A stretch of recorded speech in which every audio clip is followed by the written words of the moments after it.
Good morning ને હર હર મહાદેવ. ઉઠીને ઊભા થયા તો જોયું પંખો ફફડાટી 5ની સ્પીડે જતો હતો. પછી જોયું બારીમાં, ત્યાં તો વરસાદ આવવાનો કોઈ ચાન્સીસ લાગતા નહોતા. પછી સીધા નીકળી ગયા આપણે નાહી ધોઈને ઓફિસે. તો આજે ચપ્પલ પહેર્યા હતા કેમ કે લાગતું હતું વરસાદ આવશે, પણ જોઈએ હવે. પછી સીધા આપણે હનુમાન દાદાના મંદિરે દર્શન કરવા.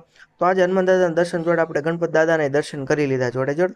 પછી આપણે નીકળી ગયા મંદિરની પ્રદક્ષિણા કરવા. પ્રદક્ષિણા કરીને સીધા આપણે નીકળી ગયા ઓફિસ જવા માટે. તો આજે જોયું ને તો તડકો બહુ હતો કેમ કે આજે વરસાદના કોઈ એંધાણ લાગતા નહોતા.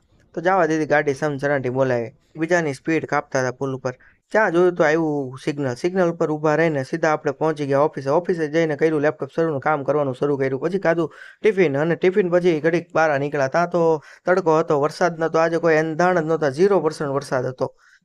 ત્યાં જોયું તો 4 વાગી ગયા. 4 વાગ્યા તો ચા વાળો ચા લઈને આવ્યો. ચા જોયું તો મસ્ત હતી, કડક મીઠી ચા પૂરી કરીને સીધો આપણે 5 વાગે કર્યો નાસ્તો આપણો ચણાનો.